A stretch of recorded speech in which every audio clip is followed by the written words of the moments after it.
Hello everyone, कैसे हैं आप सब। देखिए, अभी बज रहे सुबह के 4 और आज मैं लेक्चर रिकॉर्ड कर रहा हूँ 4। तो दोपहर तक ये लाइव हो जाएगा। और इससे पहले हमने लेक्चर 1 किया है और लेक्चर 2 किया है और लेक्चर 3 किया है। आज बारी है लेक्चर नंबर 4 की। तो जो भी नए स्टूडेंट्स हमारे साथ आज जुड़ रहे हैं उनको मैं बता दूं कि हमने एसएससी के 2025 के सभी एग्जाम्स के लिए एक सीरीज स्टार्ट करी है जो कि सब एग्जाम्स को कवर कर रही है। और इस सीरीज से सबसे ज्यादा बेनिफिट उन लोगों को होगा जो कि कंसिस्टेंट रहेंगे, प्रैक्टिस करते रहेंगे और रिवीजन करते रहेंगे, जैसा कि मैंने फर्स्ट वीडियो में बताया था कि किस तरीके से करना है आपको। तो अगर आपने लेक्चर पहले के नहीं देखे तो आप वो जाके जरूर देखिए, आपको वहां से भी बहुत फायदा होगा। तो इस सीपीआर रूल को आपको हमेशा अपनी प्रिपरेशन के दौरान मेंटेन रखना पड़ेगा, तभी आप एक बेस्ट आउटपुट ले पाएंगे। दूसरा, इस सीरीज के अंदर क्या क्या है वो सारी चीजें मैंने यहाँ मेंशन कर रखी है कि पीवाईक्यूज के थ्रू मैं आपको एग्जाम हॉल के अंदर क्वेश्चन सॉल्विंग अप्रोच सिखाऊंगा, किस तरीके से कॉन्सेप्ट को यूज करना है, किस तरीके से शॉर्ट ट्रिक्स लगानी है या कौन सी नई शॉर्ट ट्रिक्स है वो मैं आपको समझाऊंगा। कहाँ कहाँ बेसिक का भी यूज करना जरूरी होता है कि शॉर्ट ट्रिक के चक्कर में पता चले बेसिक से वो आसानी से हो रहा था। और क्वेश्चन स्किपिंग मैं आपको सिखाऊंगा, क्योंकि question skipping is very important. कई बार हम जिद पकड़ लेते हैं कि भाई सारे क्वेश्चन एक गो में करेंगे, इस चक्कर में एक दो क्वेश्चन कैलकुलेटिव होते हैं, मुश्किल होते हैं, या हमसे गलत हो जाते हैं, या टाइम बहुत ज्यादा लग जाता है तो बाकी का पेपर और खराब हो जाता है। तो ये भी बहुत जरूरी आर्ट है जो मैं आपको सिखाऊंगा। अगला, अगर आप ये सीख जाएंगे तो टाइम मैनेजमेंट इसके साथ साथ आपको गिफ्ट के तौर पे आ जाएगा कि टाइम मैनेजमेंट भी बहुत जरूरी है मैथ सेक्शन के अंदर। फिर सिली मिस्टेक्स के ऊपर मैं आपको बीच बीच में बताता रहूंगा कि भाई यहाँ यहाँ सिली मिस्टेक्स की पॉसिबिलिटी है, ऐसे उसको ध्यान रखना है। और नेक्स्ट की सारे क्वेश्चन आपको पेन चला के नहीं करने, कुछ बिना पेन के भी करने, मतलब ओरली आपको क्वेश्चन करने। वो चीजें मैं साथ साथ आपको बताता रहता हूँ, क्वेश्चन पे लिख भी देता हूँ, ठीक है। और उसका अगला पॉइंट जो है ये और मोस्ट इंपॉर्टेंट है कि जो आजकल लेटेस्ट कैलकुलेशन ट्रिक है जो कि रियलिस्टिक वे में पॉसिबल है, वो सारी चीजें मैं आपको सिखाता हूँ। जैसे यूनिट डिजिट हो गया, डिजिटल सम हो गया, अप्रोक्सीमेशन हो गया, ऑप्शंस का यूज करना हो गया, ये सारी चीजें मैं आपको क्वेश्चंस के थ्रू यहाँ पे अप्रोच डेवलप करवाता हूँ। और लास्ट स्टेप ये कि भाई कैलकुलेशन के अंदर भी आपको कुछ स्टेप स्किप करने हैं ताकि आपका टाइम बचे। तो ये सारी चीजें मैं इस पूरे 25 क्वेश्चन के अंदर आपको सिखाता हूं और धीरे धीरे करके आपकी हैबिट डेवलप कराऊंगा, ताकि एग्जामिनेशन हॉल में जब भी प्रेशर आए आपके पास या कुछ ऊपर नीचे हो तो आप पेपर को संभाल पाए। मैथ्स का सेक्शन अपने आप में एक ऐसा सेक्शन है, अगर वहां गड़बड़ हुई तो आगे के पेपर में गड़बड़ हो जाती है। दूसरा, एक चीज मैं और बोलना चाहूंगा जो मैं आजकल देखता हूँ कि आप इस जिद को मत पकड़िए कि आपको मैथ में 50 में से 50 लाने हैं या किसी भी सेक्शन में 50 में से 50, खासकर मैं मैथ में बोलता हूँ। देखिए, उस दिन अगर आपका लक आपके साथ होगा तो अगर आपकी तैयारी बहुत अच्छी है तो आप 40 से ऊपर हमेशा रहेंगे, 45 भी रहेंगे। बट कभी कभी ऐसा हो जाता है कि जिद में हम क्या करते हैं कि 50 में से 50 लाने हैं, उस चक्कर में हम अगर मैथ का एक क्वेश्चन छोड़ दे जो बहुत कैलकुलेटिव है या दो क्वेश्चन छोड़ दो तो रीजनिंग या बाकी सेक्शन में ज्यादा टाइम बचा सकते हैं, लेकिन जिद करके हम मैथ में ज्यादा खर्च कर देंगे और बाकी जगह टाइम नहीं बचता। तो हमें ये बहुत वाइजली सोचना है कि हमें सिलेक्शन लेना है कि हमें अपने मार्क्स दिखाने हैं फुल। इसलिए आपको पहले ये सोचना है मुझे सिलेक्शन लेना है तो चारों सेक्शन के हर क्वेश्चन का मार्क्स बराबर है, मुझे बैलेंस लेके चलना है। वही बैलेंस मैं आपको सिखाऊंगा कि भाई ये क्वेश्चन पेपर में पहली बार में शायद हो भी नहीं सकता था, आपको छोड़ देना है। तो वही चीजें मैं सारी सिखाऊंगा। तो अगर आप चैनल पे नए हैं तो लाइक और सब्सक्राइब जरूर करें ताकि इस सीरीज का कोई भी लेक्चर आपसे मिस ना हो। और मैं आपको वादा करता हूं अगर आप इस सीरीज को फॉलो करेंगे तो आपकी अप्रोच बहुत अच्छी हो जाएगी, ठीक है। तो चलिए, आपके सामने पहला क्वेश्चन है ये। तो देखिए, पहला क्वेश्चन आपको बोल रहा है the ages of two friends Ram and Ravi differ by 7 years, Ravi is mother 3 times। देखिए, ये क्वेश्चन 2-2.5 लाइन का और एजेस वाला है, और यहाँ पे पढ़ते ही मुझे लग गया कि ये रेशो वाला नहीं है, यहाँ पे बेसिक इक्वेशंस बनेंगी, तो मैं इसे शुरू में स्किप ही करूंगा। मुझे नहीं पता आगे क्या होगा इसलिए मैं इसे स्किप कर रहा हूँ, ठीक है। Next, second question. तो ये दे रखा है table, what is the ratio of male researchers in mathematics and statics. तो देखिए, ये रिसर्चर दे रखा है, ये फीमेल दे रखी है, और आपसे पूछ रहा है मेल का, किसका किसका पूछ रहा है, मैथमेटिक्स का और स्टैटिक्स का। तो मैथमेटिक्स में मेल कितने हो गए, अगर 4 फीमेल है तो 14, और स्टैट्स में कितने हो गए, 3 9, तो 14 9 है बिल्कुल आंसर। नेक्स्ट, थर्ड वाला है क्वेश्चन कि भाई ए और सी का रेशो ये है, बी और डी का ये, तो डी का बताओ।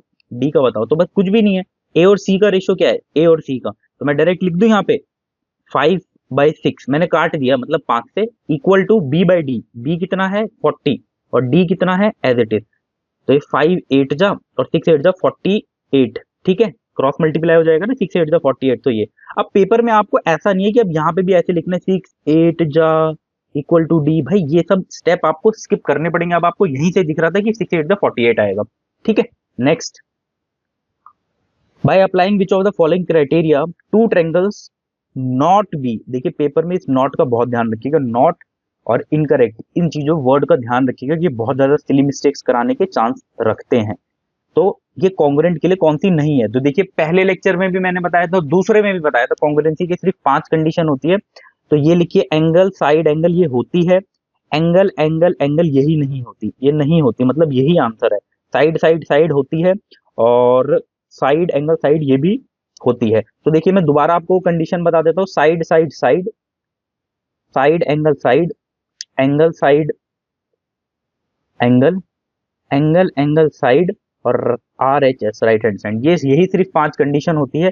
ये वाली क्यू कंडीशन नहीं होती, साइड साइड सॉरी साइड, ये एंगल एंगल एंगल क्यू नहीं होती, क्योंकि भाई अगर देखो ये एक ट्रायंगल, सॉरी एक अच्छा सा ट्रायंगल बना दे, ये एक ट्रायंगल है और एक ये बड़ा ही, एक बड़ा ट्रायंगल मैं ऐसा बना दूं, तो ये दोनों ट्रायंगल सिमिलर हो सकते हैं, सिमिलर होंगे तो ये और ये एंगल सारे बराबर होंगे, तो ये सिमिलैरिटी के लिए तो सही है, बट कॉन्ग्रुएंसी के लिए गलत होती है। ठीक है, next, to circles of radii this 18 and 12 touch कर रहे हैं एक्सटर्नली, तो डायरेक्ट कॉमन टेंजेंट, देखो डायरेक्ट कॉमन टेंजेंट का आपको फॉर्मूला पता है, बस ये एक स्पेशल कंडीशन होती है, अगर टच कर रहा है तो उसी फॉर्मूले को आगे उन्होंने कर दिया है, अगर किसी को पता हो तो वो डायरेक्ट लिख सकता है R1 इंटू R2, अगर वो टच कर रहे हैं तो डायरेक्ट इसे यूज कर सकते हो। अगर आपको डायरेक्ट नहीं पता, जो आपको बेसिक पता है कि भाई सेंटर का स्क्वायर मतलब R1 माइनस R2 का स्क्वायर अंडर रूट, तो ये भी करोगे तो आंसर यहीं से आएगा। तो 2 इंटू 18 इंटू 12, तो ये आ जाएगा 2, इसमें भी 6 है, इसमें भी 6 है, तो 6 बाहर आ जाएगा, और ये आ जाएगा 3 टू द 6, तो ये हो जाएगा 12 रूट 6, तो ये आंसर हो जाएगा आपका। देखो जैसे ही ये स्टेप आता है ना और आपको दिखता है 12 रूट 6, आप वैसे ही टिक करोगे पेपर में, ऐसा नहीं कि ये भी लिखना जरूरी है, आपको एग्जामिनर को सब्जेक्टिव पेपर थोड़ी ना देना है। नेक्स्ट, देखो ये किसके इक्वल है ये पूछ रहा है, तो देखो आपको एक आइडेंटिटी पता है, ये मोस्ट इंपॉर्टेंट आइडेंटिटी होता है कि भाई sec square theta is equal to 1 plus tan square theta, similarly cosec square theta is equal to 1 plus cot square theta. और मैंने ये आपको याद भी करने का तरीका बताया था, s पहले आता है t से, तो पहले आएगा, यहाँ पे भी CO कॉमन है, s पहले आता है t से, तो ऐसे आपको याद रहेगा। तो ऊपर अगर देखें तो अगर हम 2 को तोड़ दें, अगर हम इस t को 1 प्लस 1 लिखें तो ऊपर हो जाएगा 1 प्लस tan स्क्वायर थीटा, हो जाएगा sec स्क्वायर 2a, प्लस ऐसे ही 1 प्लस cot स्क्वायर हो जाएगा cosec स्क्वायर 2a। ठीक है, तो अगर मैं होता तो पेपर में डायरेक्ट इसे इतना लिखता, ये भी नहीं लिख के अगला स्टेप डायरेक्ट लिखता, और नीचे वाली चीज एज इट इज है। क्या आपको ये आइडेंटिटी पता है कि अगर sec square theta plus cosec square theta plus में लिखा हो तो इनका मल्टीप्लीकेशन भी बराबर होता है, ऐसा साइन और कॉस वाले के लिए भी होता है, साइन और टेन का कॉस और शायद कोसेक को होता है, तो ये पता है आपको, तो ऊपर क्या हो गया, मल्टीप्लीकेशन नहीं हो गया भाई, sec 2a into cosec 2a, और नीचे भी वही है अगर देखें तो लिखा हुआ, तो ये स्क्वायर है, ये एक बार है भाई, ऊपर ये स्क्वायर में है, नीचे एक बार में है, तो ये कट जाएगा, तो एक बार तो बचेगा ना, मल्टीप्लाई में बचेगा, लेकिन this will be your answer. ठीक है, ये सारे तो प्लस में है, ये भी नहीं है, ये भी नहीं है। नेक्स्ट है, किरण lent 4,000 rupees to 2% such that one part of its rate is 18% पे and the remaining at 10% पे, he got annual simple interest, SI पे दे रही है, और एनुअल उसको मिला है 332 रुपए का ब्याज, तो बताओ जो 10% पे दिया था वो कितना है। तो देखो जब भी ऐसा क्वेश्चन आए ना, तो अगर आप एलिगेशन को यूज करोगे तो आपको बहुत फायदा होगा, और आप एक चीज को आज जान भी लो कि जब भी रेट ऑफ इंटरेस्ट पे हम एलिगेशन लगाएंगे तो आपको प्रिंसिपल का रेशो मिलेगा, और यही बात मैं उल्टी बोल दूं, अगर मैं प्रिंसिपल पे एलिगेशन लगा दूंगा तो मुझे रेट ऑफ इंटरेस्ट मिल जाएगा। तो अभी रेट ऑफ इंटरेस्ट की बात हो रही है, एक पार्ट है 8%, दूसरा पार्ट है 10%, और मुझे नहीं पता कि इसका कंबाइंड कितना इंटरेस्ट मिल रहा है, लेकिन वैल्यू तो दे रखी है, तो 352 दे रखी है, किस पे मिल रहा है, 4,000 पे ना, इंटू 100, ये सब वैसे ये 2 जीरो से 2 जीरो कट जाएगा, और 4 8 द 32, 4 8 द 32, और नीचे का जीरो एक पॉइंट बना देगा, इसका मतलब यहाँ पे क्या आ रहा है, 8.8 का उसे पूरे साल में इंटरेस्ट मिल रहा है। तो अब एलिगेशन लगा दें, यहाँ पे आएगा 0.8, यहाँ पे आएगा 1.2, ये कट जाएगा, तो ये आ जाएगा 3:2, बस यही चाहिए था मुझे। तो जो प्रिंसिपल का रेशो है वो आपके पास क्या आ गया, वो आ गया आपका 3:2। तो 5 की वैल्यू अगर आप देखें तो कितनी दे रखी है, 40। एक की वैल्यू 8, दो की पूछ रहा है, 10% वाला क्या है, यही तो है 2, तो वो कितनी हो जाएगी 16, और आगे कुछ भी है तो 16 यहाँ पर आंसर में है, तो this will be your answer. इसलिए एलिगेशन से जब भी ऐसे करोगे तो आपको फायदा होगा। Next, X Y Z are the 3 points on a plane. ठीक है, एक्स वाई की वैल्यू दे दिए, वाई जेड की दे दिए, जेड एक्स की दे दिए। कह रहे हैं कि कितने सर्कल ऐसे हैं जो ट्रेवल करेंगे इन तीनों पॉइंट से। अच्छा एक बात बताओ, कोई भी एक ट्रायंगल होता है या कोई भी एक सर्कल है, इससे एक सर्कल पास हो सकता है ना, इसके वर्टेक्स को टच करते हुए एक सर्कल पास हो सकता है। तो अगर मैं इस गिवन लेंथ से एक ट्रायंगल बना पाया तो सर्कल तो पास हो पाएंगे। तो मैं चेक कर लेता हूँ, तो मुझे पता है कि किसी भी दो साइड का सम तीसरी साइड से हमेशा बड़ा होता है। कोई भी दो साइड का सम तीसरी साइड से हमेशा बड़ा होना चाहिए, बराबर भी नहीं, बड़ा। अगर मैं यहाँ ही ध्यान से देखूँ तो मुझे दिख रहा था कि 11 + 13 ये तो 24 होता है, और ये बराबर आ रहा है, तो ये तो पॉसिबल ही नहीं है ट्रायंगल बनना, इसका मतलब कोई भी सर्कल पास नहीं होगा। और ये क्वेश्चन कैसे करना था आपको, ओरली, विदाउट पेन उठाए बस रीड करके, भाई हाँ देखा 11 और 13 24, 24 तो भाई बराबर नहीं है, 24 तो बराबर हो गया, तो ट्रायंगल तो बनना नहीं है, तो ये सर्कल नहीं बनेगा। ठीक है, अब ये वाला क्वेश्चन है, देखो ज्यादा मुश्किल कैलकुलेशन नहीं है इसलिए इसे साथ साथ कर सकते हो, लेकिन मेंस में जब बड़े वाले होते हैं तो उसे आप स्किप करके बाद के लिए बचाओगे। तो बोर्ड मास का रूल इसमें यूज होता है, बोर्ड मास, BODMAS। तो ब्रैकेट तो है नहीं लेकिन ऑफ तो है, तो मैं ऑफ को पहले यूज कर रहा हूँ। तो ये हो जाएगा 15, और डिवाइडेड 3 to the 6, नीचे 6 × 2 प्लस 9, 8 to the 18 दूनी 36, और वो डिवाइड में इंटू 4, माइनस यहाँ पे क्या है 4/8 × 2, यही है ना। बस काटा पिंडी बचा दो, आंसर आ जाएगा। तो ये हो जाएगा 3 और ये हो जाएगा 5, यहाँ पे 5 बचा, 9, 4 9 जा ये कट गया, यहाँ पे आया 1, ये हो गया 4, ये भी आया 1, तो ये माइनस माइनस प्लस माइनस ये तो खत्म हो जाएंगे, बचेगा 5, तो 5 आंसर में है बिल्कुल, तो answer. Question number 10, if on market price the difference between selling price, if on a market price the difference between selling price with discount, एक डिस्काउंट ये दिया and the two successive discount ये दिया है, तो ये है मतलब वो ये कह रहा है कि एक बार ये दिया डिस्काउंट और एक बार इनका सक्सेसिव दिया, तो उसका डिफरेंस ये आ रहा है, तो बताओ मार्केट प्राइस क्या है।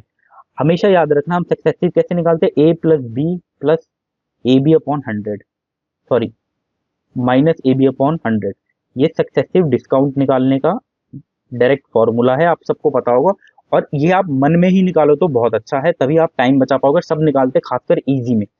तो देखो यहाँ तो उन्होंने 65% दे रखा है, एक इनका डायरेक्ट निकाल दो 70, और 4 3 जा 12 -12 58, है ना, 58, यहाँ से 58 आ जाएगा। तो इन दोनों के बीच में डिफरेंस कितना है, 5 का, सॉरी 5 का कह रहा हूँ, इन दोनों के बीच में कितना है, 7 का। 7 वैल्यू किसकी है, 105 की। एक की वैल्यू क्या हो जाएगी, 7 1 जा 7 5 जा 15 की।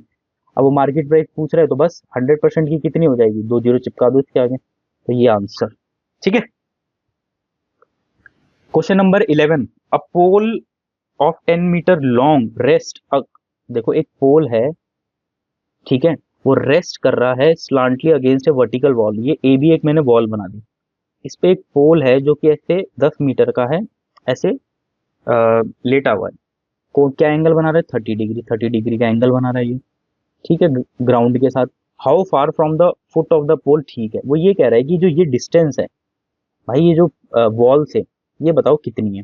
तो देखो ये बहुत बेसिक क्वेश्चन है, और इसकी एक चीज आपको हमेशा याद रखनी है, ये वाला ट्रिपलेट आप हमेशा याद रखना, कोई भी हाइट एंड डिस्टेंस का सवाल हो वो आपका सॉल्व हो जाएगा। ये 30 होगा तो ये 90 होगा, तो ये 60 होगा, 30 के सामने हमेशा 1 है या कोई भी, और 60 के सामने इसका रूट 3 टाइम्स होगा 1 का, और 90 के सामने इसका हमेशा डबल टाइम्स होगा, बस ये ध्यान रखना, जब भी ये 30 होगा या इधर 30 होगा। ऐसे ही 4 5 कंडीशन हो रहा, अगर वो याद होगी तो आपको हाइट एंड डिस्टेंस के सारे सवाल हो जाएंगे। तो वही चीज मैं यहाँ यूज कर रहा हूँ कि अगर 90 के सामने ये है तो 30 के सामने जो होता है उसका हाफ होता है, तो मतलब यहाँ 5 रहा होगा तभी वो डबल है, होगा ना डबल। तो 60 के सामने कितना हो जाएगा, 5√3, तो आंसर है क्या। अब देखो आंसर ये है, अब यहाँ पे सिली मिस्टेक के चांसेस है कि जल्दीबाजी में आप ये देखो ना ये डिवाइड है और ये मार्क कर दो और ये पहले भी दे रखा है, इसलिए बच के रहना, आंसर ये वाला है। ठीक है, अब क्वेश्चन नंबर 12 पे चलते हैं। Hmm what percentage of the average sale of school A B C in 2014 is the average of A C F. अच्छा, तो मुझे ए बी सी का ऐड करना होगा, ठीक है। तो देखो मैं एक काम कर रहा हूँ, इसे ना भी स्किप कर रहा हूँ, होने को ये हो जाएगा, लेकिन अगर छोटी मोटी ऐड में गड़बड़ी होगी क्योंकि मुझे ग्राफ से देखना है तो गड़बड़ ना हो जाए, इसलिए मैं बाद में कर लूंगा आराम से। और भी बहुत सारे भी एक दो क्वेश्चन स्किप होने भी चाहिए शुरू में, ताकि आप सब कुछ एक ही फ्लो में करो। अब money bag contain 1 rupee coin, 5 rupee coin and 10 rupee coin, और उसका रेशो दे दिया इस बार। आपने देखा था कि लेक्चर 1 और 2 में रेशो नहीं दिया था, जब ये रेशो दे देगा ना तो आपका काम आसान काफी हो जाएगा, अदरवाइज आपको ऑप्शंस यूज करने पड़ेंगे, इक्वेशंस बनती है। If the total amount is 980 रुपए, ठीक है भाई 980 बना दे। 1 रुपए के सिक्के 3 है तो कितने रुपए हो गए? 3 रुपए, मैं रुपए बना रहा हूँ। 5 रुपए के सिक्के कितने हैं? 5, तो कितने हो गए? 5 पंजे 25। 10 रुपए के सिक्के कितने? 7, तो ये हो गया 70। ये कितना हो गया? 98। 98 की वैल्यू ही 98 रुपीज दे रखी है, तो 10 रुपए के सिक्के कितने होंगे? एक की वैल्यू कितनी हो जाएगी? 10। तो 10 रुपए के 7 है तो कितने हो जाएंगे? 70। तो 70 आंसर में बिल्कुल है। तो जब भी रेशो देगा तो आपके लिए आसान हो जाएगा, रेशो नहीं देगा तो ऑप्शन यूज करने हैं आपको। Question number 14, which of the following is the largest 5 digit number जो 47 से डिवाइड हो रहा है? अब देखिए बहुत ज्यादा ट्रिक और उसके चक्करों में मत पड़ना, ये एक प्राइम नंबर है। मैं ये बोलूंगा आपकी division calculation, division subtraction addition ये सब तो अच्छी होगी भाई, और अच्छी बनानी भी है आपको। फटाफट 5 डिजिट का नंबर सबसे बड़ा क्या होता है? 9 9 9 9 9, वो दे भी रखा ऑप्शन में, ये तो आंसर हो भी नहीं सकता जहां तक मुझे लग रहा है, क्योंकि ये से पूरा डिवाइड ही शायद कर भी दे, रहने देते, अभी नहीं मानते। इसको फटाफट 47 से आपको डिवाइड करना है, जो रिमाइंडर बचेगा वो उससे माइनस कर देना, ठीक है, वो आपका आंसर हो जाएगा, क्योंकि इससे ऊपर नहीं जा सकते हम। तो पहले किस पे जाएगा? 2 पे चला जाएगा, तो ये हो जाएगा 94, ये आ जाएगा 5, फिर 9 कैरी हो जाएगा, फिर दोबारा 1 पे चला जाएगा तो फिर हो जाएगा 12 कैरी, फिर 9 आ जाएगा, फिर 3 पे जाएगा, नहीं जाएगा, 2 पे ही जाएगा, तो ये दोबारा 94 हो जाएगा 5, और ये हो जाएगा 3, फिर दोबारा लास्ट वाला 9 आ जाएगा। अब देखते हैं किस पे जाएगा, 8 पे जाएगा क्या? 8 4 जा 32, 320, और 8 7 जा 50, 320 नहीं, 8 पे नहीं जाएगा, ये जाएगा 7 पे, 7 पे ही जाएगा ये। तो 7 4 जा 28, 280, 7 जा 49, तो 239 कितना बच रहा है? 30, 239, 7 4 जा 20, 3 4 जा 120, 229, सॉरी थोड़ा गलत लिख दिया, 229, तो ये कितना बच रहा है? 30, 03, हाँ तो 30 बच रहा है। अब आप इस नंबर में से 30 माइनस कर दो, तो इस नंबर में से अगर 30 घटा दोगे तो क्या आ जाएगा? 69, ये नहीं है, ये नहीं है, 69 यहाँ पर है, ये आपका आंसर हो जाएगा। ये तो वैसे भी बड़ा है, ये तो छोटा है तो हटा ही दो। कितने डिजिट है? हाँ ठीक है, तो आपको बस ऐसे डिवाइड करना, जो बचेगा उसे माइनस कर देना है, ठीक है। 15th, if a right circular cone, ठीक है, कोन दे रखा है, कोन और सिलेंडर में कंफ्यूज मत होना, नहीं तो फॉर्मूले में गड़बड़ करोगे, बच्चे करते हैं। जिसकी हाइट 24 है, वॉल्यूम ये है, तो कह रहा है टोटल सरफेस एरिया निकालो। देखो कहीं भी, अब देखो जो भी बच्चा इसे सॉल्व करेगा ना वो पाप कर रहा है, ध्यान रखना पेपर के अंदर। आप एक देखो कौन दे रखा है, कहीं भी अप्रोक्सीमेशन नहीं बोलो, कुछ नहीं बोलो, ऑप्शन भी सीधे सीधे दिख रहे। सबसे पहला काम मैं पहले लेक्चर से बोलते आ रहा हूँ कि 11 का डिविजिबिलिटी चेक करो, ये है नहीं है, ये है बिल्कुल है, ये है नहीं है, ये है 14 नहीं है, तो आंसर तो एक ही है जो 11 से डिवाइड हो रहा है, this will be your answer. तो अब करते हैं 16th क्वेश्चन।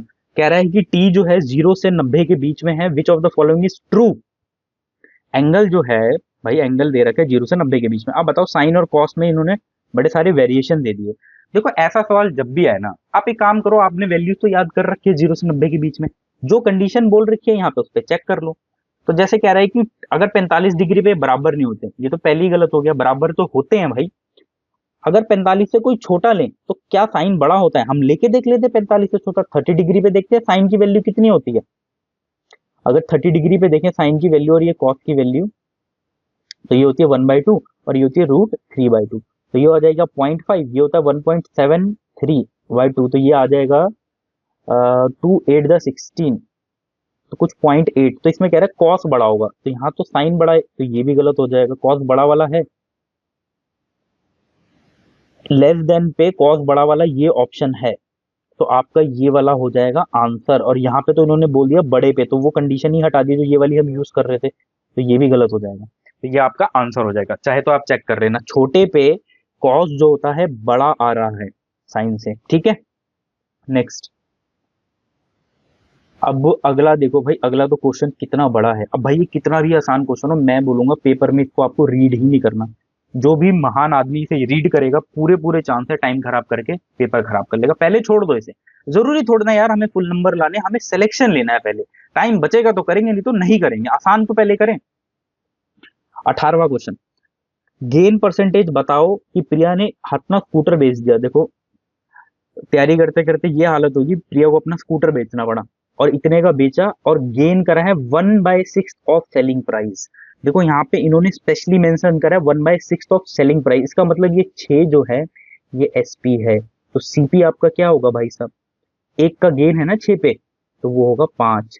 तो 5 पे एक का गेन कितना होता है, 20% का गेन। ये क्वेश्चन आपको कैसे करना था, ये करना था आपको ओरली। यहाँ पे बस देखना था एसपी पे बोल रहे हैं सीपी पे, तो 6 एसपी हो जाएगा, 5 सीपी हो जाएगा, क्योंकि गेन है तो 5 पे एक का गेन क्या हो जाएगा, 20%, ठीक है। और ये आगे वाली चीज जो है आपको गुमराह करने के लिए, इसका कोई काम नहीं है। ए प्लस ए ये है, तो बताओ इसका स्क्वायर। तो 12 का स्क्वायर कितना होता है, 144। मन में करना है, -2 142। तो ये आपका आंसर है, फ्री के नंबर हैं ये। और ऐसे क्वेश्चन जो गलत कर कर आएगा उसे बहुत पाप लगेगा, ठीक है। अगला, और ओरली करना है उस क्वेश्चन को भी। 20वां, the side of an equilateral triangle is taking the vertex as central X. अरे वाह, ये पता है क्वेश्चन कौन सा है, इसको भी मैं अभी स्किप कर रहा हूँ। ये आपके मेंस में भी आया है 2024 के, उठा के देख लेना, 20 तारीख की शिफ्ट में आया हुआ है। इसी तरीके का बिल्कुल क्वेश्चन है। वहां कैलकुलेशन ज्यादा है शायद, यहाँ पे कम है, वहां बड़े बड़े थे डिजिट। इसे भी स्किप कर रहे हैं, बाद में करेंगे। क्वेश्चन नंबर 21, भाई question number 21, from the for for all the year 2015 से 18 the average production of B type is this and this. भाई ए का भी निकालना है, बी भाई इसको भी मैं स्किप कर रहा हूँ, इसमें भी काफी कैलकुलेशन है, ठीक है। 22वां question, in a circular race 750 metre की एक्स और वाई स्टार्ट फ्रॉम सेम। ये सिंपल क्वेश्चन है जो हर सेट में आ रहा है कि दो लोग हैं, सर्कल बनाऊंगा मैं बहुत बढ़िया। अरे ये सर्कल चलो ठीक है, ये बन गया एक्स और वाई, ठीक है। 750 मीटर का जो सर्कल है, सर्कल तो मेरा टेढ़ा मेढ़ा बन गया, जिसमें एक्स की स्पीड है 9, वाई की स्पीड है 13.5, ठीक है। कह रहा है if they are running in the same direction, दोनों सेम डायरेक्शन में भाग रहे, then when they meet again for the first time on the track. First time बोल रहा है, रिलेटिव को कॉन्सेप्ट लगेगा, रिलेटिव स्पीड का। अगर वो बोलता है कि सेम पॉइंट से होगा तो फिर थोड़ा सा अलग हो जाता है। तो क्या हो जाएगा, 750 ऊपर, बड़े में से छोटा घटेगा 4.5, 13 - 9 हो जाएगा ना, इंटू, अब ये किलोमीटर पर आवर में है, तो 5/18। जो 18 यहाँ आएगा वो ऊपर में ले जाता हूँ एक ही बारी में, इस जीरो को ऊपर एक कर देता हूँ, कर दूं। फिर ये 45 और ये काट देंगे, ये कितने पे कटेगा, 4 पे। 5 को कटेंगे 15, 15 चौके 60 है भाई बिल्कुल, और जीरो वहां बचा हुआ जो है, तो 600 सेकंड बाद मिल जाएंगे वो दोनों दोबारा। ये बस travel 1/3 of the distance initially इतनी स्पीड से, दूसरा बचा हुआ इतनी से, नेक्स्ट 1/3, और फाइनल जो 1/3 होगा वो इतने से। एवरेज स्पीड, फिक्स पैटर्न, बार बार क्वेश्चन आता है, कुछ नहीं करना, एक लाइन खींचो आप। पहला 1/3 का एक पार्ट वो करते हैं 40 किलोमीटर पर आवर से, ठीक है, यूनिट का ध्यान रखना। फिर अगला करते हैं वो 50 से, फिर अगला करते हैं वो 60 से। तो बताओ एवरेज स्पीड क्या है। तो देखो, चाहे तो 3 मान लो टोटल डिस्टेंस, तो जिसका 1/3 1 हो गया, फिर 1 हो गया, फिर 1 हो गया। लेकिन मैं तो बोल रहा हूँ कि थोड़ा बड़ा नंबर मांगो ताकि डिवाइड करने में इजी हो, तो मैं 3 के बदले 300 मान रहा हूँ टोटल डिस्टेंस। तो ये भी 100, ये भी 100, ये भी 100, 1/3 पार्ट। अब मेरे लिए काम आसान हो जाएगा। एवरेज स्पीड क्या होती है, total distance upon total time. Total distance कितना हो, 300, और टाइम क्या होता है, distance upon speed, distance upon speed ही होती है ना। तो इन दोनों को डिवाइड करेंगे 100/40। पेपर में स्टेप स्किप करना है, बच्चों की तरह नहीं लिखना 100/40। 100/40 मतलब 5/2 कट जाएगा। यहाँ पे क्या आ जाएगा, 2, 100/50। यहाँ पे क्या आ जाएगा, 100/60 मतलब 5/3, ठीक है। अब ऊपर तो 300 ही रहेगा, और नीचे क्या है, एलसीएम ले लो, ये आ जाएगा 6, ये आ जाएगा 15, 12, और ये हो जाएगा 2, और 5 टू द 10। तो ये 300 एज इट इज, और नीचे हो जाएगा 37, ऊपर 6 आ जाएगा, 1800/37। बस इसको डिवाइड करना है, काम बन जाएगा। डिवाइड कर लेते हैं। क्या ये 5 पे चला जाएगा? 150 और 35, 5 पे तो ये जाएगा ही नहीं, मतलब ये 5 वाले दोनों ऑप्शन गलत हैं। 4 पे जाएगा, पहली बार जाएगा 4 पे। तो 4 पे जाएगा तो ये हो जाएगा 120 और 28, 148। 148 पे जाएगा, फिर क्या बचा? 22, 50, 22 नहीं 32 बचा। ये है ना, 32 बचा। तो 320 हो गया। अब देखते हैं 37 इसको कितने पे काटेगा, या तो 8 पे काटेगा या 6 पे काटेगा। अगर मैं अगर मैं 37 को 8 से कर दूं तो 7 8 8 7 56, 5 करे 8 0 24, 29। हाँ तो ये तो 8 वाला तो काट रहा है बहुत बढ़िया से, तो ये 8 वाला, तो यही आपका क्या हो जाएगा? आंसर। ठीक है, 8 7 56, 5 कैरी 8 3 24 20, बिल्कुल मस्त काटेगा भाई, ये आंसर हो जाएगा। ठीक है, इसका अगला, हाँ ठीक है ठीक है ठीक, ये आंसर हो जाएगा, ये वाला आंसर नहीं होगा। तो ये हो गया। ठीक है, तो देख लिया आपने कैसे कैलकुलेशन करनी है। 24 तीन पाइप हैं पी क्यू आर, वो फिल करते हैं 40 मिनट, 80 मिनट और 120 मिनट में रिस्पेक्टिवली। इनिशियली सभी पाइप को ओपन करते हैं। After how much time, minute में बताना है। और ये देखिए, ये जो यूनिट देते हैं ना, ये ध्यान रखना, कभी आवर में भी दे सकते हैं, फिलहाल तो पूरा क्वेश्चन ही मिनट में। Should open, should the pipe Q and R be turn off, बंद करें कि सिस्टम जो है कंप्लीटली फिल हो जाए जस्ट आधे घंटे पहले। अच्छा जी ठीक है, देखो भाई तीन पाइप है, P P Q R. P भरता है 40 मिनट में, ये टाइम है, आपके लिए लिख रहा हूँ। ये 80 में, ये 120 में। अब ये आपको पता है भाई, हम इन तीनों का एलसीएम लेते हैं, और एलसीएम कैसे लेना है? बड़े वाले को एलसीएम मानो और उसके मल्टीपल में देखो। तो 120 तो नहीं डिवाइड कर पाएगा, 240 करेगा, बिल्कुल करेगा। ये 6 पे जाएगा, ये जाएगा 3 पे, और ये जाएगा 2। ये सब इनकी क्या होगी? एफिशिएंसी आ गई। अब क्या होगा कि ये तो देख लो कि आधे घंटे पहले system will completely fill in just half an hour. इसको कितने देर पहले बंद करेगी? आधे घंटे में वो भर जाए। तो एक बात बताओ कि 30 मिनट में सारा काम हो रहा है ना, तो पी पी तो भाई 30 मिनट चलेगा ही चलेगा, चलेगा। तो ये 180 काम करेगा, मतलब कि ये 240 में से 180 घटा दें, सिर्फ 60 काम ही तो बचेगा। ये कौन कर रहा होगा? ये कौन कर रहा होगा? ये क्यू और आर ही तो कर रहे होंगे। कितनी एफिशिएंसी से? 5 से, मतलब 12 मिनट में ये काम को खत्म कर दें। मतलब 12 मिनट बाद इन्हें बंद कर दो तो सारा काम आधे घंटे में खत्म हो जाएगा, तो 12 आंसर हो जाएगा। ठीक है, लास्ट क्वेश्चन, बट हमने कुछ स्किप भी किए हैं। If the sum of three numbers is 18, and देखिए मैं आपको समझाता हूँ, इसलिए थोड़ा टाइम ज्यादा जाता है। जब समझाना होना हो तो पेपर में तो मैं धुएं की तरह भागता हूँ, और दूसरा शुरू में मैं थोड़ा सा आपको समझाता भी हूँ कि भाई कैसे आप इस सीरीज का लाभ उठा सकते हैं, तो 4-5 मिनट वहां भी जाते हैं। If sum of three numbers is 18 and the sum of their square is 36, अच्छा find the difference between the sum of their cubes and three time. अरे भाई ये तो वही क्वेश्चन है ना, तीन नंबर है, मान लो ए बी सी, ये यही बोल रहा है कि sum of their cubes, A cube plus B cube plus C cube, और उसका डिफरेंस निकालना है थ्री टाइम्स ऑफ उनके प्रोडक्ट के। मैंने आपको पहले या दूसरे लेक्चर में बताया था, इसके 1 2 3 और 4 फिक्स फॉर्मूले बिल्कुल लास्ट रिजल्ट बताए थे, जो कि डायरेक्ट यूज होते हैं हमेशा। उसी पे ये क्वेश्चन है, अभी भी और तब भी आया, तो दोनों अलग अलग हैं। बस फॉर्मूला जिसे पता है उसका काम हो जाएगा। तो आप लेक्चर 1 और 2 में देख लेना, वो मैंने चारों बताए हैं। फिलहाल मैं बताता हूँ कि अभी आपसे क्या पूछ रहा है। वो ये पूछ रहा है, एक तो बात बोल रहा है A plus B plus C, वो आपको 18 दे देगा। दूसरा कह रहा है sum of squares, A square plus B square plus C square, आपको 36 दे दिया। यहाँ पे मैं आपको एक प्रॉब्लम बताता हूँ जो लोग करते हैं, वो सम ऑफ स्क्वायर्स जैसे ये लिखा है ना, मैं गलती के लिए बता रहा हूँ, वो ऐसे भी कर देते हैं कभी कभी, ए प्लस बी प्लस सी का होल स्क्वायर।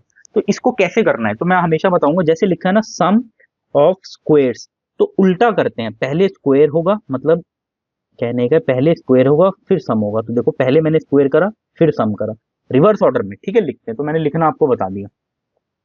अब ये आपको गिवन है और वो निकालना है, तो इसका फॉर्मूला मैंने आपको क्या बताया था कि जब भी आपको ऐसे स्क्वायर वाला दे तो क्या करना है, हाफ ए प्लस बी प्लस सी, ब्रैकेट बंद, ए प्लस बी प्लस सी, ठीक है। लेकिन जब स्क्वायर वाला होता है तो ये नेगेटिव प्लस 3 और A square plus B square plus C square, तो डायरेक्ट बताया था ना, और वही आपसे पूछ लिया रिजल्ट।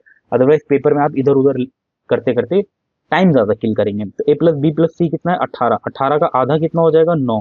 अरे एक बार देखो आंसर ना 9 का मल्टीपल है, मैं चेक कर लूं, ये भी 9 का है। अरे 9 के तो बहुत सारे हैं, सारे ही हैं, छोड़ो। ठीक है, क्या पता एक होता। अब यहाँ पर है a प्लस बी प्लस सी, 18, 18 ये स्क्वायर है सॉरी, तो 18 का स्क्वायर होता है 324 प्लस 3, और यहाँ पर है 36, तो ये हो जाएगा 9 माइनस 324 और 36 दिया होता है 108, तो 108 इसमें से माइनस हो जाएगा तो 224 और 316, तो वो भी माइनस का, ये और ये तो गलत ही हो जाएंगे, 316 माइनस का, और 9 6 जा 54, तो 4 को 4 5 कैरी 9 1 जा 9 फिर 4, 244 कहाँ आ रहे हैं, यहाँ पर आ रहे हैं। आगे मैं सॉल्व नहीं करूंगा, मैंने देख लिया कि 2 बार 4 आ गया पीछे, तो ये मेरा आंसर हो जाएगा माइनस का। ठीक है, तो 25 क्वेश्चन पूरे होते हैं। अब बात करते हैं जो स्किप है, मैं सिर्फ वो करा देता हूँ। ये हो गया, ये हो गया, ये हो गया, ये हमने स्किप करा था। ठीक है, मेरे ख्याल से 3 क्वेश्चन स्किप किए ना। चलो देखते हैं। फॉर द ईयर 2015 से 18 the average production of B type, मतलब बी का मुझे एवरेज निकालना है, is how much less than that of combined average production of A and C. देखो यहाँ पे ना एक मिस्टेक होने के चांसेस हैं बच्चों के, और जो प्रॉब्लम भी कर सकते हैं, और यहीं पे मैं आपको एक चीज समझाना चाहता हूँ। यहाँ पे सिली मिस्टेक होगा, इसलिए देखो इस क्वेश्चन पे थोड़ा टाइम देता हूँ मैं।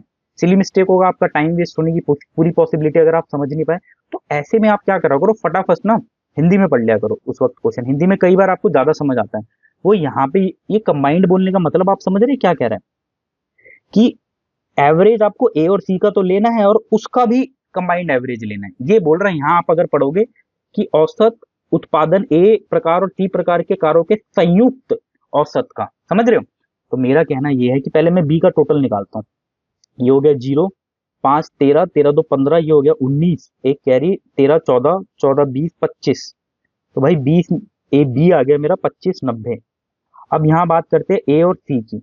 ए का टोटल निकालता हूँ, तो मैं डायरेक्ट कर रहा हूँ। ठीक है, 900 और 817, और ये हो गया 24, 24 और 100 25, और 800, ये हो गया 3300, ये हो गया 3300। ठीक है, ये हो गया 3300। अब आते हैं सी की बारी, तो 17 17 और 1027, और ये 39 39, ये हो गया 39, और 90 और 60 150, तो ये हो गया 4050। ठीक है, अब इसका एवरेज क्या होगा, 4 से डिवाइड। इसका एवरेज क्या होगा, 4 से डिवाइड। थोड़ा साफ लिखता हूँ, ये लाइन भी हटा ही देते हैं, इस लाइन की जरूरत नहीं है, कंफ्यूज हो गए। तो इसका एवरेज होगा 4 से डिवाइड, इसका एवरेज होगा 4 से डिवाइड, इसका एवरेज होगा 4 से डिवाइड, और इनके जोड़ से कितना है ये, और ये बोल रहा है कि इनका भी कंबाइंड एवरेज। बस यही बात है जो अगर आपने मिस करी तो क्वेश्चन आपका गड़बड़ हो सकता है। ठीक है, अब सॉल्व कर लेते हैं। इन दोनों को जोड़ लूं मैं, ऊपर वालों को, इनको जोड़ लूं मैं, तो ये 0 का 0, 5 का 5, 3 का 3, और ये हो जाएगा 7, और डिवाइड हुआ है 4, नीचे का 2 ऊपर आ जाएगा, तो ये हो जाएगा 8 हो जाएगा ना, 7350, और नीचे हो जाएगा 8, तो 8 9 जा 72। अच्छा ऑप्शन देखो, ये 20 2 3 8 2 7 1, ये सब दूर दूर है, तो मैं अप्रोक्सीमेटली निकाल दूं आंसर, क्योंकि देखो दूर दूर है, 10 20 का तो फर्क है ही ना। 8 9 जा 8 9 जा, यहाँ लिखा है मैंने, 8 9 जा 72, और ये 15 आएगा, 18 दूनी 16 कर देता हूँ मैं, तो अप्रोक्सीमेटली थोड़ा सा बढ़ा दिया, 920 आएगा यहाँ से। और अगर मैं यहाँ डिवाइड करूँ तो क्या आएगा, 4 25 4 6 जा 24 होता है, 4 6 जा 24, 4 6 जा 24, और एक, और ये हो जाएगा 4 5 जा 19 है ना, मैं 20 मान रहा हूँ, तो ये भी इसके लगभग लगभग होगा, क्योंकि दूर दूर है। अब इन दोनों का डिफरेंस ही तो बोल रहा है कितना, क्या कह रहा है, कितना कम है, तो कम निकाल लेते हैं। 650 कितना कम है भाई, 0, ये हो जाएगा 7, और ये हो जाएगा 2, अप्रोक्सीमेटली। ऐसा कोई आंसर है, देखो ये वाला आंसर है इसके करीब, ये दूर, ये बहुत कम है, ये बहुत ज्यादा है, ये भी ज्यादा जा रहा है, तो this will be your answer. ये अप्रोक्स निकाल दे, आप चाहे तो पॉइंट में निकाल लीजिए, लेकिन ऑप्शन दूर दूर थे, तो यहाँ पे आपको अप्रोक्सीमेशन यूज करना चाहिए, ऐसे बेनिफिट उठाना चाहिए। ठीक है, तो देखिए मैंने क्या क्या यहाँ पे आपको समझाया। एक ये चीज समझाई कि सिली मिस्टेक होने के चांसेस, हिंदी में पढ़ लीजिए डाउट हो, और अप्रोक्सीमेशन। तो ऐसी ही चीजें मैं आपको पूरी सीरीज में सिखाऊंगा जब मुश्किल क्वेश्चन आएंगे। नेक्स्ट पे चलते, ये भी स्किप कर रखा है। The side of an equilateral triangle is 28। एक इक्विलेटरल ट्रायंगल बनाए, बढ़िया ट्रायंगल बनाएंगे एक बार को, देखा, बढ़िया ट्रायंगल बना दिया ना, बिल्कुल सीधा, हाथों में जादू है। The side of an equilateral triangle is 28 and taking each vertex at centre, a circle is described इतना with half the length of the side। कह रहे find the area of the part of the triangle which is not included circle में। मतलब कि कहने का ये है, एक सर्कल यहाँ ड्रॉ होगा, एक सर्कल यहाँ ड्रॉ, यार थोड़ा सा एक थोड़ा अ,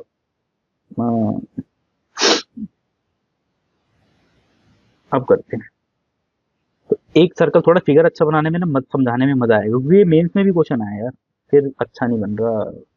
भाई, एक सर्कल यहाँ बनाया, एक सर्कल यहाँ बनाया, और एक सर्कल यहाँ बनाया, ठीक है। और आपसे जो पूछ रहा है वो ये पूछ रहा है कि ये जो बीच वाला एरिया बचेगा ना, ये बता दो इसका एरिया। तो देखो मैं आपको बता रहा हूँ, ये मेंस में भी क्वेश्चन आया, पक्का आया, पक्का। तो ये, अगर आपको इक्विलेटरल ट्रायंगल की जो पूरी 28 दे रखी है, तो ये कितना हो जाएगा 14, ये कितना हो जाएगा 14, ये सब 14 14 हो जाएंगे। ये सब छोड़ो, आप ये समझो कि भाई निकलेगा कैसे, आपको ये निकालना होगा area of equilateral triangle minus, अब देखो ये 60 है, ये 60 है, ये 60 है, तो अगर तीन 60 को जोड़ेंगे तो सेमी सर्कल बनेगा, तो बनेगा आपका एरिया ऑफ सर्कल, लेकिन सेमी सर्कल बनेगा, इसलिए उसको आधा करना पड़ेगा। बात समझ गए इतनी? बस ये निकाल दो आप, √3/4 साइड स्क्वायर, साइड इसकी कितनी है, साइड इसकी कितनी है, अगर ये आर है, ये आर है, तो 2r है ना, मैं डायरेक्ट लिख रहा हूँ 2r का होल स्क्वायर। अभी मैं वैल्यू नहीं रख रहा क्योंकि मैं वो एंड में काटूंगा। और सर्कल जो है उसका क्या एरिया होता है, पाई आर स्क्वायर बाई 2, टू टू जा, वाह, ये और ये कट जाएगा, तो ये हो जाएगा √3/2 × 4 r² माइनस पाई r² / 2। मैं आपके लिए कर रहा हूँ, मेरे को उसका डायरेक्ट रिजल्ट पता है, यहाँ आएगा r² और यहाँ हो जाएगा √3 माइनस पाई/2। अगर किसी को भी एग्जाम में ये रिजल्ट पता हो था ना, तो उसने ये जल्दी किया था। ये रिजल्ट आप रखना भी, आपको काम आएगा, ये ध्यान रखना, ठीक है। अब मैं इसको सॉल्व कर देता हूँ। आर कितना है आपका, आर बता दो कितना है आपका, 14।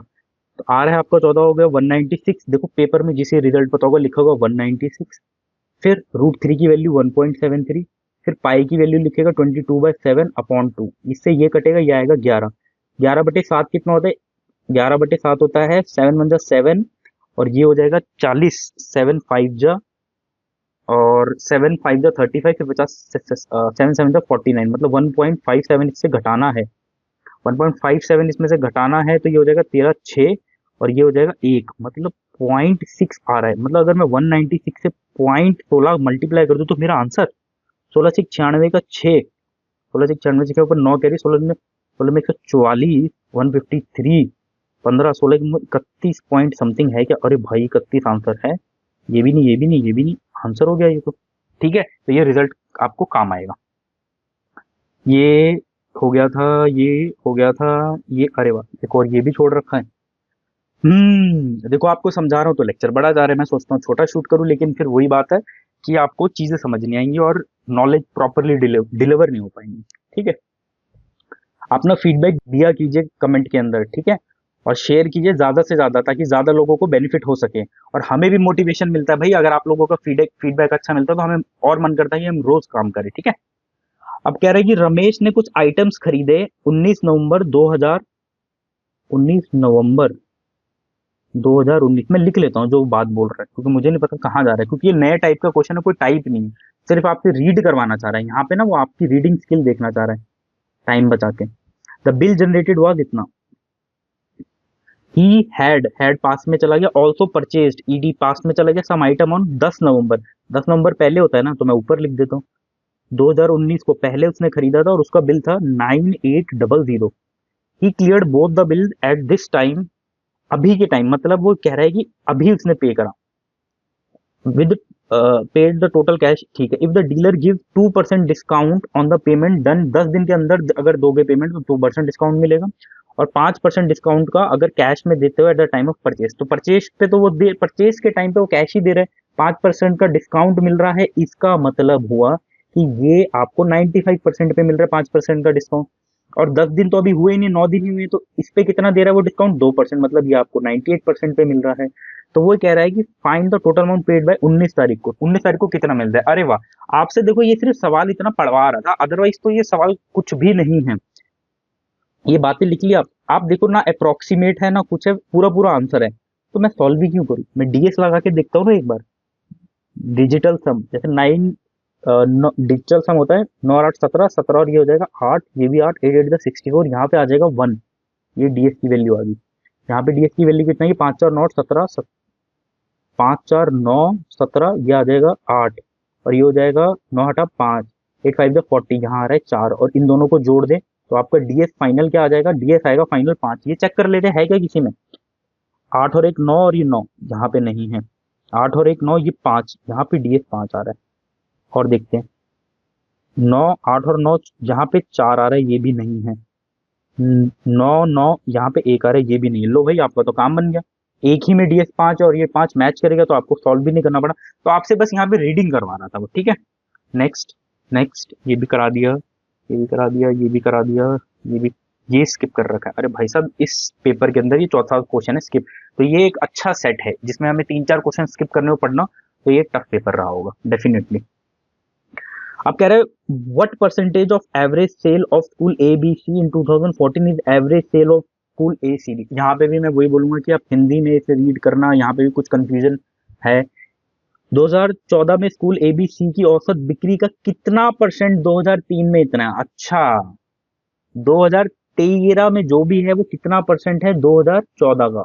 लिखा देखो इंग्लिश में थोड़ा सा अजीब सी लैंग्वेज है, तो मैं निकाल देता हूँ। 2013 का निकालू पहले।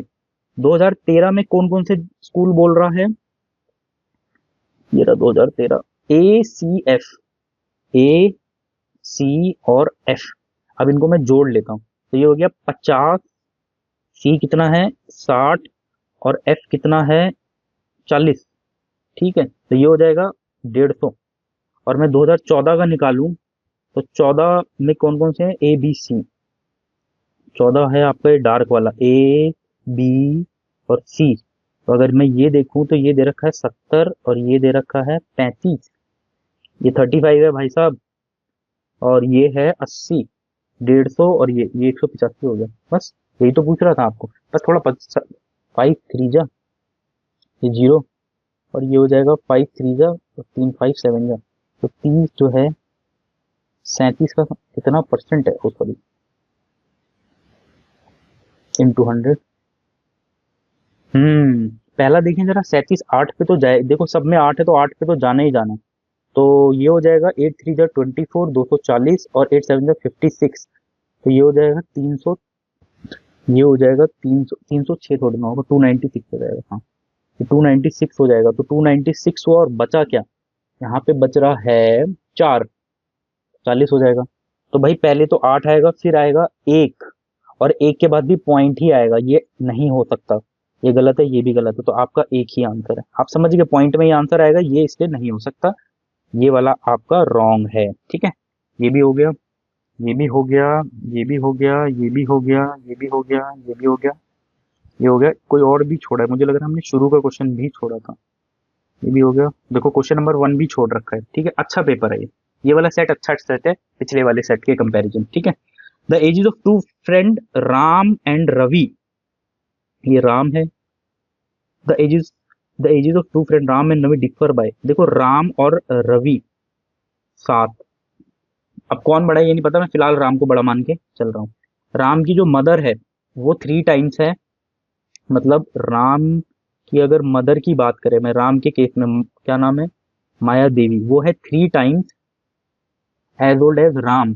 और रवि का अगर सिनेरियो की बात करूं, is 4 times as old as his son Sohan, as old as his brother, sorry, Ravi. अगर ये एक है तो सोहन एक है, तो रवि कितना है 4 टाइम्स, 4 टाइम्स, ठीक है। The ages of Mayawati and Sohan differ by 65%। Maya Maya Devi और सोहन का डिफरेंस दे रखा है 65। Find the age of Maya Devi. अच्छा देखो, ये सारा क्वेश्चन जो है इसमें इक्वेशंस बन रही है, ऐसे क्वेश्चंस को कभी भी इक्वेशंस बना के सॉल्व करोगे परेशान हो जाओगे पेपर के प्रेशर में। आपको ये ऑप्शंस किस लिए दिए भाई, ऑप्शन इस्तेमाल करो। Find the age of Maya देवी, मैं मान लेता हूँ। अच्छा एक चीज तो ये समझो ना, माया जो देवी है वो उसकी मदर है और ये इसका भाई है, तो माया देवी 65 का डिफरेंस है, तो इससे तो बड़ी ही होगी ना। ये दोनों आंसर तो यार हो नहीं सकते, छोटे ही हैं। या तो ये है या तो ये है। तो चलो अब ऑप्शंस को यूज करते हैं। मैंने मान लिया जी माया देवी 69 ईयर्स की हैं। अब मैं अपनी इक्वेशंस को चेक कर लेता हूँ। माया देवी और सोहन में डिफरेंस कितना है, 65 ईयर्स का, मतलब सोहन जो है, अगर सोहन 4 का है तो ये 4 गुना ये 16 का होगा। रवि और राम में डिफरेंस कितना है, रवि और राम में 7 का डिफरेंस है, तो अगर रवि 16 का है तो राम कितने का हो जाएगा, 7 कम 9, मतलब 9, है ना, ये 9 हो जाएगा। और 9 का 3 गुना होता है 27, वो आ नहीं रहा, लेकिन मैंने आपको ये चीज शुरू में भी बोली थी, क्या पता रवि बड़ा हो राम से, तो राम को मैंने छोटा ले लिया ना, राम को तो मैंने हाँ, देखो इस वाले केस को मैंने अगर 9 लिया है तो राम को मैंने छोटा थोड़ा ना, राम को तो मैंने बड़ा माना था और उससे आ भी नहीं रहा, तो यहीं से प्रूव हो गया कि राम बड़ा है। दूसरा, अगर मैं इसमें 7 ऐड कर दूं, ये 7 घटाया, यहाँ पे 7 ऐड कर दूं, तो ये हो जाएगा 23।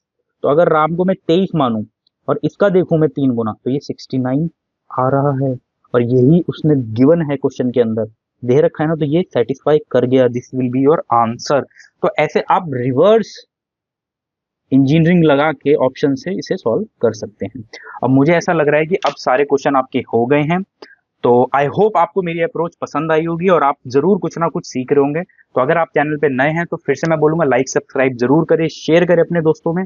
आपके फीडबैक से हमें मोटिवेशन मिलता है और हम और ऐसी सीरीज आगे लाते रहेंगे, और मेरे साथ बने रहें, और मैं आपको ट्रस्ट दिलाता हूँ कि अगर आप इन लेक्चर्स को करेंगे तो आपकी एग्जामिनेशन की अप्रोच काफी अच्छी हो जाएगी और आप प्रेशर हैंडलिंग को तो सीख जाएंगे, और पेपर में कुछ भी अगर टफ हुआ तो आप समझ जाएंगे कि भाई किस तरीके से पेपर को बैलेंस करना है। दूसरा, मैं यही बोलना चाहूंगा कि देखो 2022 वाले अपनी जॉब लोकेशन चेंज करना चाहते हैं, 23 वालों पे कोर्ट केस हो रखा है, और जो 24 वाले हैं उन पे भी कोर्ट केस हो, मतलब वो वाला एग्जाम का केस हो गया। 2025 में हर टीचर बोल रहा है कि बहुत ज्यादा कंपटीशन होगा, नो डाउट सच भी है। तो जो बिगिनर होते हैं वो डरे हुए रहते हैं कि यार कैसे इनसे compete करेंगे। तो देखो ये बात तो सच है कि जो रिपीटर्स होंगे, जो पहले से कर रहे होंगे, वो डेफिनेटली आपसे बेटर होंगे, लेकिन ये बात भी बहुत सच है कि आप अगर मेहनत करें तो आप उनसे बेहतर भी बन सकते हैं, उनके बराबर भी बन सकते हैं। सिर्फ और सिर्फ आपकी सोच ही है जो आपको रोकती है इसे करने से। इसलिए मेरे साथ विश्वास से इस सीरीज में बने रहे, मैं आपको बेहतर बना के रहूंगा, उनके बराबर करके रहूंगा, ताकि आप पहले अटेम्प्ट में अच्छा स्कोर से सिलेक्शन ले पाए। ठीक है, तैयारी करते रहे। गुड बाय, मिलेंगे नेक्स्ट वीडियो में लेक्चर नंबर 5 में। जय हिंद।